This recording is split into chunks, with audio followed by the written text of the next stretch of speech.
bienvenue dans le 56cast numéro 108. Est-ce que vous avez envie de parler d'impôts? Est-ce que Erwan, tu as envie de parler d'impôts? Oui, toujours. Et bien ça tombe bien.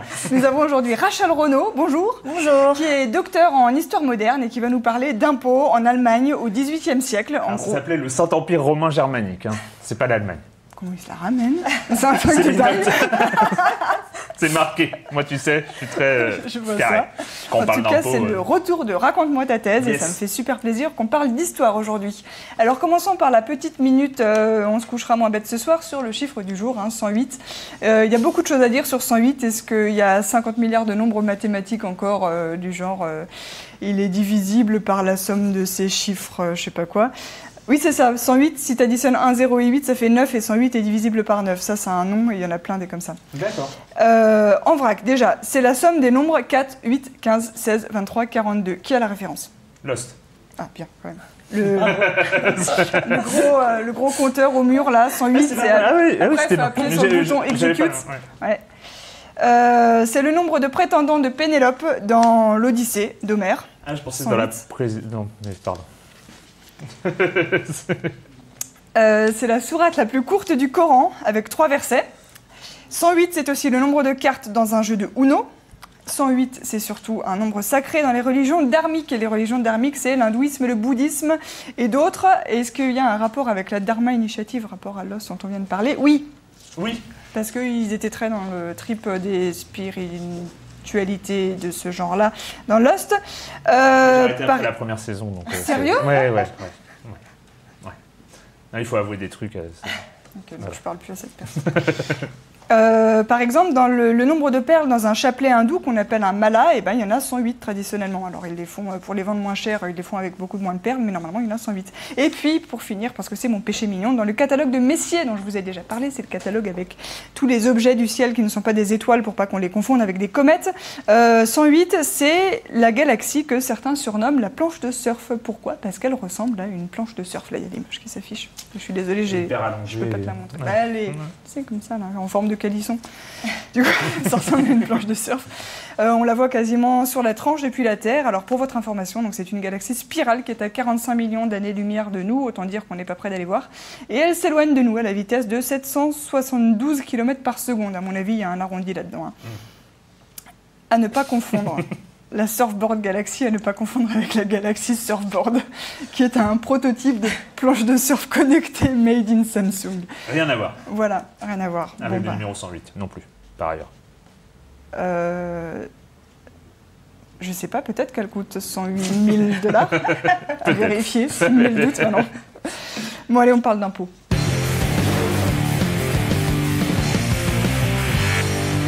Rachel Renaud, donc docteur en histoire moderne depuis 2014, c'est ça? Alors ça compte encore, hein, 2 ans, c'est pas beaucoup, donc ça va tout à fait dans Raconte-moi ta thèse. Donc aujourd'hui, tu es maîtresse de conférences en histoire moderne à l'université du Maine. Le Maine n'étant pas celui à côté de New York, mais plus en France. Celui à côté du Mans. Ouais, voilà. C'est bien aussi. C'est bien aussi. Ah non, mais c'est bien aussi. Et la thèse, tu l'as passée donc à Paris 1 et aussi à l'université de Münster en Allemagne. Et le sujet était, alors j'adore le sujet parce que c'est le truc où je me dis, ça il faut qu'elle raconte. La permanence de l'extraordinaire, fiscalité d'empire, construction du pouvoir et interaction sociale dans les seigneuries, comtés et principautés de Reuss, Schönburg et Schwarzbourg du milieu du XVIIe siècle à la fin du XVIIIe siècle. Et là, les téléspectateurs qui sont encore là tiendront jusqu'au bout. Ah oui, non mais ça c'est... Voilà. Et quand tu lis ça, tu dis, je suis sûre que c'est passionnant. La preuve, elle a passé 3 ans, 4 ans dessus. 4 ans dessus. 4 ans dessus, donc il faut qu'elle nous raconte ça. Alors commençons par quelques définitions. Déjà, le Saint-Empire romain germanique, oui. C'est où, c'est quand? Alors, le Saint-Empire romain germanique, c'est l'équivalent de l'Allemagne au XVIIe et XVIIIe siècle.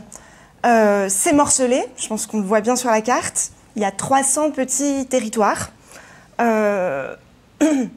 qui forment des principautés, des comtés, d'où la longueur du sous-titre aussi.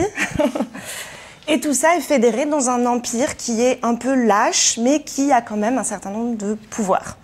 Les contemporains utilisent l'Allemagne pour désigner cette région-là. ça pose pas de problème. Je retire alors. Même si c'est pas tout à fait la même chose, tu as raison, sur le plan juridique, sur le plan politique, il y a des choses dans l'Empire qui sont pas l'Allemagne et des choses en Allemagne qui sont pas dans l'Empire. Okay. Donc toi, ton cadre, c'était une région parmi ça? Oui. Alors, on voit que c'est compliqué quand on regarde l'Allemagne dans son entier. Moi, j'ai travaillé sur des tout petits territoires à l'intérieur de ce Saint-Empire. Donc, il y en a 300 et quelques, des territoires. Ouais. Donc, dans le lot, il y en a des gros. Il y a la Bavière, il y a la Prusse. On est à quelle époque? On est 17e, 18e siècle. Donc, 1 siècle à 2 siècles avant l'unité allemande. Et les tout petits territoires, quand on regarde dans le détail, c'est à peu près aussi compliqué que l'Empire lui-même. Ouais. Plus on descend, moins c'est simple, finalement. Okay. Donc ça, c'est le territoire des comtes de Reuss. Et c'est situé dans l'actuelle partie orientale de l'Allemagne, c'est l'ex-RDA. Et aujourd'hui, c'est des toutes petites villes au milieu de la forêt de Thuringe. Et puis ça, c'est en Saxe. Donc, en fait, c'est des pouvoirs qui ne sont pas territoriaux. C'est-à-dire qu'ils ne sont pas pensés pour être régis de manière spatiale. Ils sont pensés de manière personnelle. C'est les gouvernants qui ont une juridiction. Et c'est pour ça que c'est très difficile à cartographier. D'accord. Il n'y a pas vraiment, comme dans le système de l'État moderne, un pouvoir territorialisé. C'est-à-dire qu'il y a des zones qui peuvent être à cheval sur 2 pouvoirs. Tout à fait. C'est ça. Voilà. Il y a une sorte de zone de flou. Exactement. C'est ce qui donne des conflits de juridiction. Et là, on le voit sur la carte, il y a une partie qui est séparée du reste. Il y a, si je me souviens bien, 3 lieues entre une région et l'autre. Donc c'est discontinu, il y a des enclaves, des exclaves. Bref, c'est difficile à représenter dans l'espace. Et temporellement, tu avais une enveloppe de combien d'années? Un siècle ça et va demi. De où à où à peu près? Un siècle et demi, donc des années 1650 aux années 1800. 1806, c'est la fin du Saint-Empire. Ok. C'est la fin du Saint-Empire romain germanique qui s'autodissout, plus ou moins, au moment des guerres napoléoniennes. Et ensuite, ces 300 et quelques territoires qu'on a vus, ils sont dans le... ils fonctionnent un peu tout seuls. Alors, on réessaye de faire des coopérations, mais il n'y a plus d'empire pour les fédérer. Et là-dedans, tu as étudié un impôt en particulier? Oui. Qui s'appelle? L'impôt d'empire. Enfin, la plupart du temps, il s'appelle comme ça, parce que ça aussi, ça change.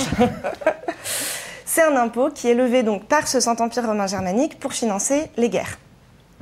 Et il est levé dans les tout petits 300 territoires de l'Empire, et il est levé sur les sujets qui, bien sûr, souvent, sont mécontents et protestent contre cet impôt. Mais des guerres, il y en a assez souvent pour qu'on lève souvent cet impôt? Alors, des guerres, il y en a suffisamment régulièrement pour qu'on lève régulièrement cet impôt. Alors souvent, ça dépend un peu de ton niveau, mais c'est pour ça que c'est un impôt qu'on appelle extraordinaire, d'où la permanence de l'extraordinaire. Du sujet. C'est pas un impôt comme aujourd'hui qui est levé avec régularité. Il est levé à chaque fois qu'il y a une guerre pour financer la guerre.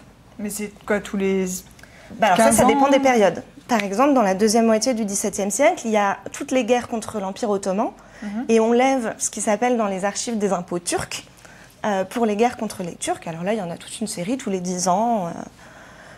Après, au XVIIIe siècle, il y a la guerre de succession de Pologne, il y a la guerre de succession d'Espagne, la guerre de succession de Pologne 30 ans plus tard, la guerre de 7 ans 15 ans plus tard. Donc voilà, c'est une périodicité de 15 à 20 ans. Et comment est-ce qu'on en est amené à choisir, en tant que futur thésarde, un sujet sur l'impôt de guerre, enfin voilà, de l'impôt d'empire dans le Saint-Empire germanique? Comment?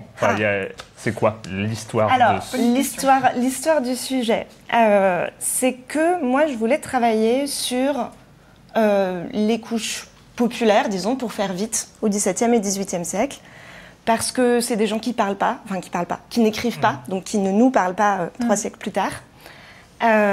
Et puis j'ai négocié avec ma directrice de recherche un petit peu pour avoir un terrain commun. Et elle m'a dit la fiscalité. J'ai dit oui, elle m'a dit mais d'habitude l'impôt personne n'en veut. Moi j'étais ravie parce que je voyais bien que c'était un terrain de conflit. Donc à partir du moment où c'est un terrain de conflit, parce qu'il y a quand même une lutte pour l'appropriation des ressources, disons, quand vous devez donner une partie de ce qui est à vous à quelqu'un d'autre. C'est une reconnaissance du pouvoir. Donc, je sentais bien que ça serait un endroit où il y aurait de la conflictualité, et c'est ça qui m'intéressait. Et c'est vu, le sujet, c'était vu du peuple, enfin, c'était vu de ceux qui payaient l'impôt, ou alors vu de ceux qui récoltaient l'impôt. Les deux. Les deux, parce que ça permet d'avoir deux visions d'un même événement. D'accord. Alors, le problème étant que les gens qui payent l'impôt, on n'a pas beaucoup de traces de ce qu'ils disent. Il y en a quelques-unes. Ça, c'est un exemple. C'est des sujets qui écrivent en disant on est venu saisir l'impôt de force et nous refusons de le payer. Donc, c'est l'équivalent du maire qui écrit que les paysans ont dit qu'ils refusaient de payer l'impôt. C'est écrit dans une langue un peu brute de décoffrage, mais des textes comme ça, on n'en a pas beaucoup. D'accord. Donc c'est difficile de tenir les deux bouts. Cette parole des gens ordinaires, disons au XVIIe et XVIIIe siècle, elle est très difficile à saisir, mais c'est ça qui est fascinant quand on y arrive. Oui, parce que c'est tout un pan de l'histoire, généralement, et même dans l'histoire qui est enseignée à l'école et qui, dans l'histoire de France, il y a eu tout un débat d'ailleurs sur le roman national, qui est carrément une autre vision de l'histoire des vainqueurs ou des grands ou des dirigeants, entre guillemets. Mais c'est vrai qu'il y a tout un travail historique qui est de se demander qu'est-ce qui s'est passé pour les gens qui justement n'ont pas laissé de traces, écrites, n'ont pas laissé de... Exactement. Moi, c'était pour ça, pour revenir à ta question, moi, c'est pour ça que j'ai choisi ce sujet-là. C'est pour faire ce qu'on appelle, en fait, il y a un historien anglais qui appelle ça l'histoire par en bas. Alors, le en bas, on ne sait pas toujours très bien qui c'est, il n'est pas toujours très bien défini, mais c'est cette idée d'inverser la perspective et d'essayer de retrouver les traces de ce que disaient, pensaient, faisaient les gens ordinaires dans leur vie quotidienne. Si je peux dévoiler un tout petit bout de ta vie privée, moi sur ta bannière Facebook, il y a une citation, il y a écrit « Tant que les lapins n'auront pas d'historien, l'histoire sera racontée par des chasseurs ». Oui. Et c'est en lisant ça que je me suis dit « Celle-là, il me la faut ». C'est une citation d'un historien américain qui s'appelle Howard Zinn, qui a écrit une histoire populaire des États-Unis. D'accord. Et on part quand même dans un côté un peu mission impossible. C'est-à-dire que là, tu sais que tu te lances pour 3 ou 4 ans de thèse avec un truc où il n'y a rien, ou pas grand-chose. Alors, mission difficile, oui. Mais pas mission impossible, parce qu'on trouve des traces, on trouve plein de traces. Donc tu vas dans des salles d'archives en Allemagne, avec quel niveau d'allemand ? Avec un niveau d'allemand correct. Voilà. Ouais. Parce qu'après, il faut déchiffrer ce genre d'écriture. Voilà. Alors, il y a le problème de l'écriture et il y a le problème de la langue. Parce que c'est quand même de l'allemand du XVIIe ou XVIIIe siècle, c'est pas tout à fait le même. On s'habitue plus vite à la langue qu'à l'écriture, enfin en ce qui me concerne. L'écriture, ça a été long et laborieux et difficile, mais au bout d'un moment, on finit par rentrer dedans. On se dit, ces documents ont été faits pour être lus, donc on peut les lire. C'est un bon état d'esprit. Voilà. Et donc, tu trouves quoi comme genre de documents ? Là, il y a des lettres, des... Il y a des petites lettres, alors des comme ça, j'en ai pas beaucoup.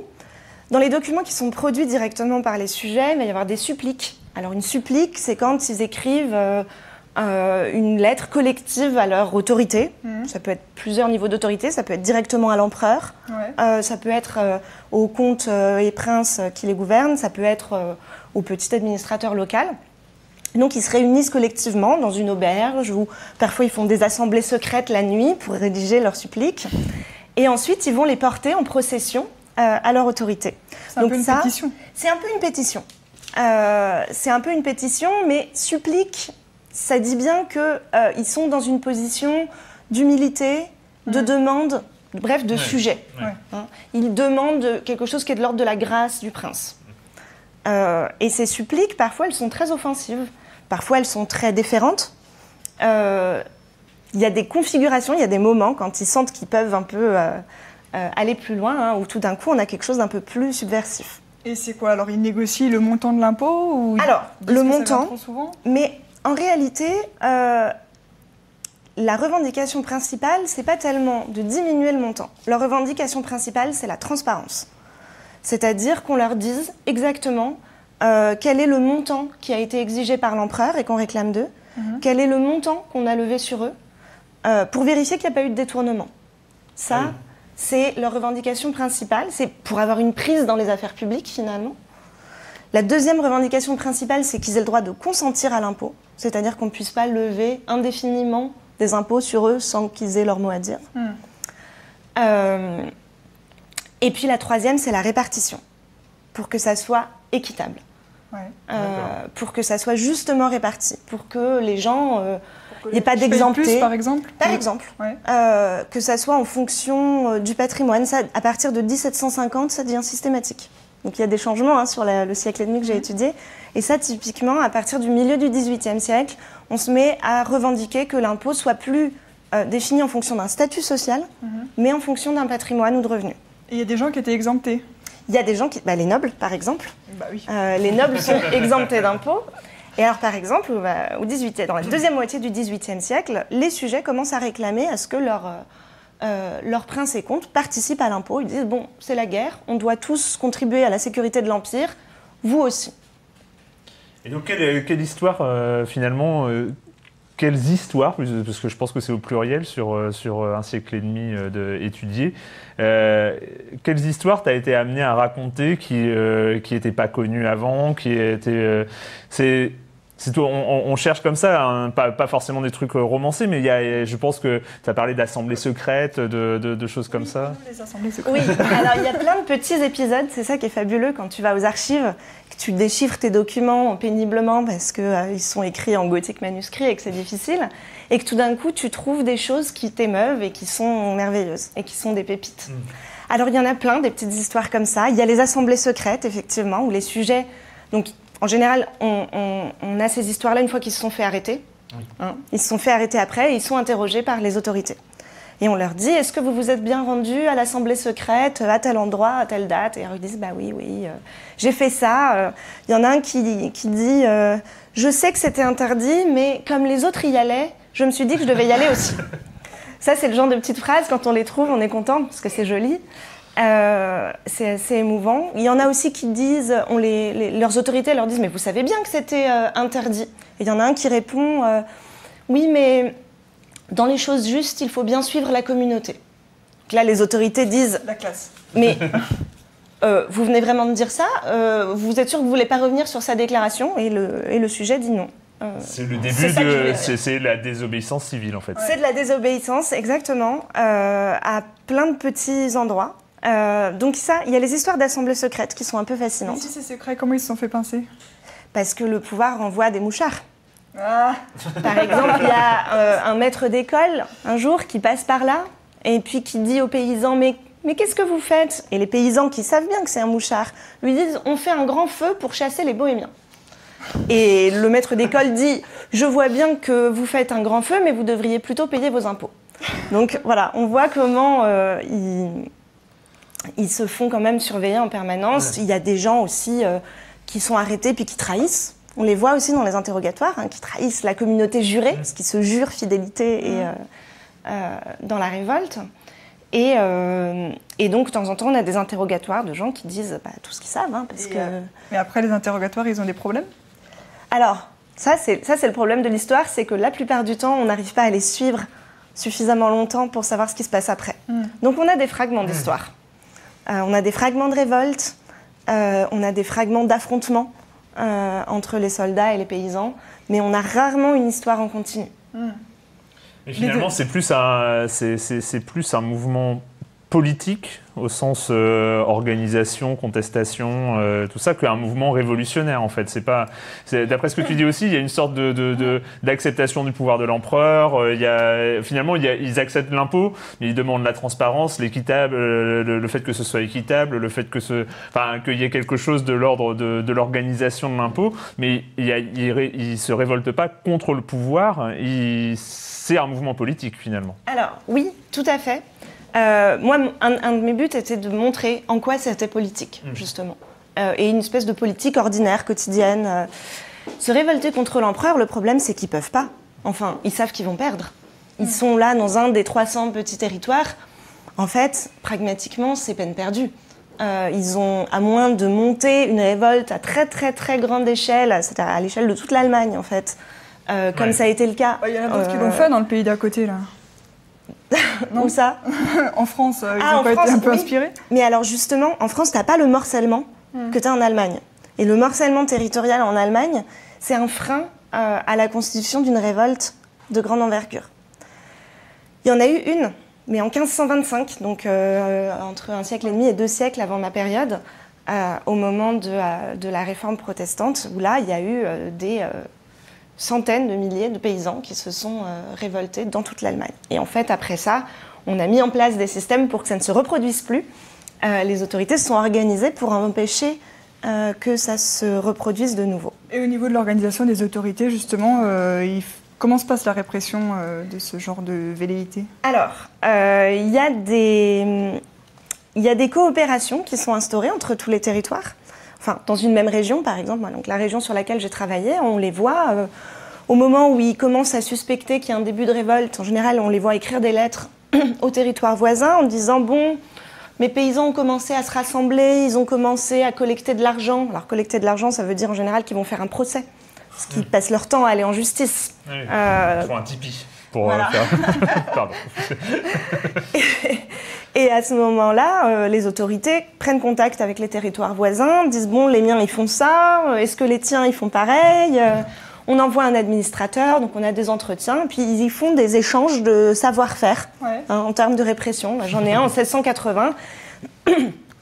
Il va consulter son homologue du territoire d'à côté, qui lui explique comment s'y prendre pour mater la révolte dès le début, en disant « Tu envoies les soldats dans les communautés qui entraînent les autres à la révolte, tu les envoies même chez les individus qui entraînent les autres à la révolte. Au bout d'un moment, ils se fatigueront de se révolter. » Voilà, ce qu'on appelle les meneurs de révolte ou les archi-rebelles. Les archi-rebelles, c'est un joli mot des sources. Donc voilà, donc on identifie les meneurs et on essaye de les punir de manière exemplaire. Derrière, c'est aussi l'idée que le peuple, il est toujours manipulé. Ok, ils les envoient chez eux, les soldats, et ils font quoi? Ils les intimident? Alors, c'est très difficile à savoir concrètement, de savoir ce qui se passe réellement. Parce que des deux côtés, on a des discours très stéréotypés. Les autorités vont raconter qu'on a envoyé les soldats pour saisir l'impôt, pas du tout pour punir, dans les textes publics. Nous, on envoie les soldats pour saisir l'impôt, puisque les sujets ne veulent pas le payer, on va le prendre de force. Et ça, c'est légal. Et les sujets, eux, ils disent, les soldats sont arrivés, ont tout pillé, ont tout détruit, ils ont saccagé tout sur leur passage, ils ont pourchassé les sujets dans les bois. Il y a même un cas de torture où on raconte qu'on a attrapé un sujet qui ne voulait pas dire où était le bétail. Apparemment, c'est pas clair dans le récit, mais les paysans ont envoyé le bétail dans les bois pour pas qu'il puisse être saisi par les soldats. Et donc ils attrapent un sujet et ils le mettent auprès du feu et ils disent, ils le font rôtir jusqu'à ce qu'ils disent où est le bétail. Donc un niveau de violence assez élevé. Après, quant à savoir si ça s'est réellement passé ou pas, ça, je ne sais pas. Un peu plus tard, au XVIIIe siècle, j'ai un autre épisode du même genre où les sujets vont porter une supplique à leurs autorités en procession et disent « On a déposé les bâtons pour que ça ne soit pas pris pour une révolte. Nous sommes des gens de bien, nous ne sommes pas des rebelles. Nous venons porter notre supplique. » Puis ils arrivent à la ville et toutes les portes de la ville sont fermées. Donc ils en font une, ils en font deux, ils en font trois. Et elles sont fermées et gardées par des soldats. Et donc un délégué s'avance pour porter les doléances des sujets. Et là, il se prend un coup de baïonnette, il tombe à terre. Les soldats font feu sur tous les sujets qui partent en courant. Et là, pour cet épisode-là, j'ai carrément des attestations du chirurgien qui mesure les plaies. Dit un tel a une plaie de tant de centimètres, alors c'est pas en centimètres. Croiser des sources. Voilà. Ah oui. Ça, c'est l'avantage des procès. C'est qu'il y a plein de pièces justificatives. Donc on a plein de petits détails. Parce que la majorité du temps, en fait, t'as que le discours de l'un et c'est invérifiable. Voilà. Exactement. Ça, c'est la plupart du temps, j'ai un seul point de vue. L'idéal, c'est quand on peut en faire plusieurs. En fait, tout ton travail, ça s'est donc étalé sur un siècle et demi vis-à-vis d'un seul impôt, donc l'impôt de l'Empire pour financer les guerres. Est-ce que, parce que sur un siècle et demi, je ne sais pas combien ça fait de générations à cette époque-là, mais on va dire ça fait 3-5 générations, est-ce qu'il y a eu une évolution des types de révoltes, une évolution des organisations? Est-ce que ça a créé un changement dans la société allemande? Alors, non. Aucun impact. Le peuple, en fait, se fait toujours avoir, en fait, c'est ça. Alors, non, parfois ils gagnent. Parfois ils gagnent, notamment, parfois ils arrivent à s'allier avec un autre prince qui n'est pas leur prince territorial direct, mais un voisin qui lui aussi a intérêt à faire du mal à leur seigneur.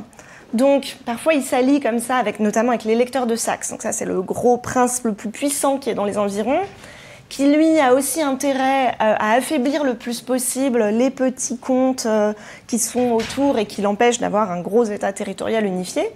Et du coup, dans les cas où ils arrivent à s'allier avec notamment l'électeur de Saxe, ils obtiennent souvent gain de cause.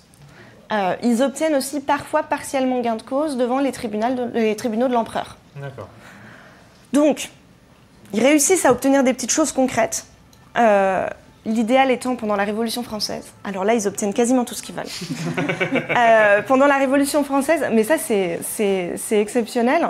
C'est donc en 1790, ils font un procès à leur seigneur contre l'impôt d'Empire. Puis de nouveau en 1795, contre l'impôt qui sert à financer la guerre contre la France révolutionnaire.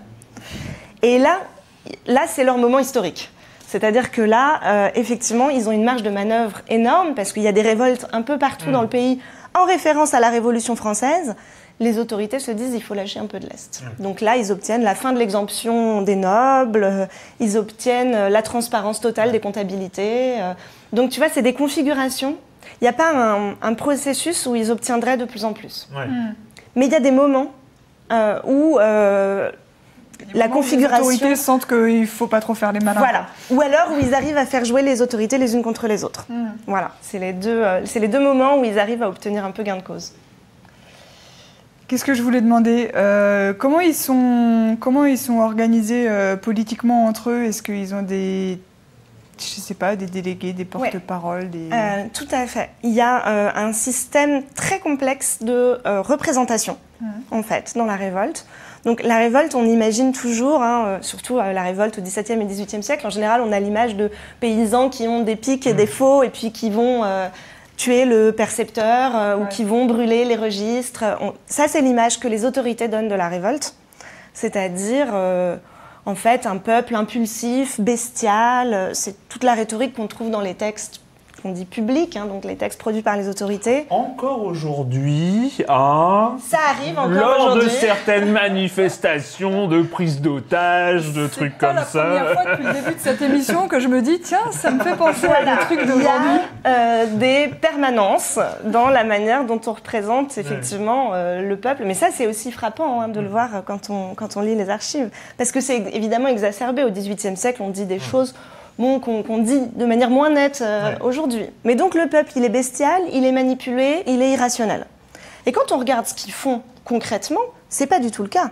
Donc ils se réunissent dans ces fameuses assemblées secrètes ou publiques, ils élisent des délégués par un système donc soit d'élection, soit de désignation, soit de tirage au sort. Il y a les trois qui sont attestés. Et ces délégués, ils vont... faire le lien, alors quand il y a un procès avec les avocats, c'est eux qui vont, donc on les appelle des syndics, c'est eux qui vont rassembler, collecter toutes les informations concrètes qui vont servir à l'avocat pour faire sa plaidoirie. Ce qui veut dire aussi que quand on lit la plaidoirie de l'avocat, elle est faite à partir d'une matière première qui est collectée par les sujets eux-mêmes. C'est assez différent que de mettre la tête des nobles au bout d'un pic quand même. Voilà, on est quand même dans un niveau beaucoup plus discipliné. Il y a un historien que j'aime beaucoup qui dit à propos des révoltes, ce qui est remarquable, c'est avant tout leur discipline. Et ça, c'est très frappant. Ils sont très organisés, et parfois ils sont plusieurs milliers, donc il faut quand même un niveau d'organisation conséquent. Ils ont un système de représentation et de délégation, ils ont un système de collecte d'argent, ils ont des correspondances aussi avec les tribunaux qu'il faut garder. Alors très souvent, notamment quand les autorités envoient les soldats, ils en profitent pour saisir les correspondances, pour faire main basse sur l'information, parce que ce qui est très mal supporté par les autorités, c'est une organisation des sujets sur lesquels ils n'ont pas de prise, pas de contrôle. Là encore, c'est dingue. Finalement, c'est la tentative d'appropriation, enfin de participation du peuple à la vie politique et à la vie publique qu'on leur refuse le plus possible. Ça doit être assez émouvant de. C'est assez émouvant. C'est assez émouvant et ça, c'est quelque chose qui est très compliqué en histoire. C'est qu'il y a beaucoup d'émotions dans l'archive. il faut que cette émotion, elle, te serve à construire un discours scientifique. Tu peux pas la garder brute. Mais il y a encore une autre historienne que j'aime beaucoup, Arlette Farge, qui a des très belles pages là-dessus et qui dit l'émotion, ça doit être un mur de soutènement pour le travail historique. C'est pas quelque chose qu'il faut évacuer au nom de la science. C'est quelque chose qui nous permet d'avoir accès à ces gens qui sont morts depuis 3 siècles. Qui nous donne une proximité avec eux, et en même temps, il faut la construire pour en faire quelque chose. Il y a des sources, des documents que tu as lus où ça paraissait trop exagéré, trop, justement, pas assez neutre, pas assez factuel, et où tu n'as pas pu recouper avec d'autres sources, et du coup, tu t'es obligé de les mettre de côté et de ne pas les prendre en compte parce que c'est pas fiable? Je les prends en compte.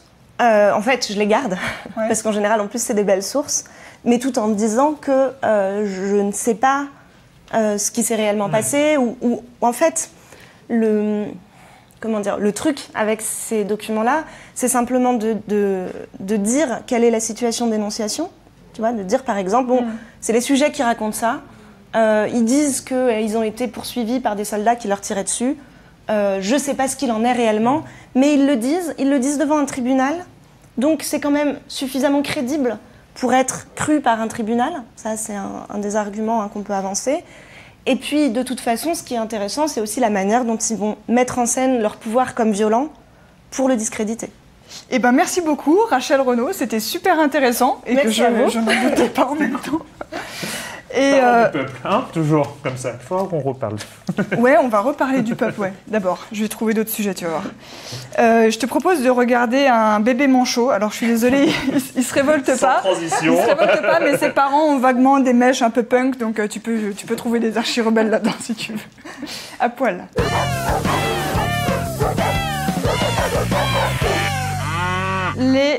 Le bébé manchot. Le bébé manchot est né au zoo de Schönbrunn à Vienne. Ils ont eu 11 bébés mi-avril.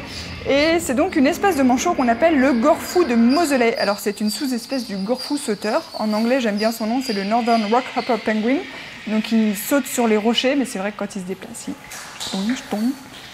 Il habite dans les îles britanniques au sud de l'Atlantique, du côté de Sainte-Hélène. Il y a même une île qui s'appelle l'île inaccessible, donc c'est vous dire regardez, voilà, il est trop chaud. Il n'y a pas des personnages de dessins animés de cette espèce-là? C'est pas un DreamWorks? Ouais, un truc comme qui ça. s'appelle. Je sais pas comment, mais ça me dit quelque pas chose. Pas Pifit, mais un genre de truc comme ça. Oui. Et c'est donc un pingouin menacé, un manchot menacé, puisque sa population a diminué de 90% dans les années 50, probablement en raison du réchauffement climatique. Voilà. Merci les humains. Merci encore Rachel Renaud pour la thèse sur l'impôt dans le Saint-Empire germanique, absolument collector. Et la permanence de l'extraordinaire. Et la permanence de l'extraordinaire. C'est surtout ça. À la prochaine. Ciao.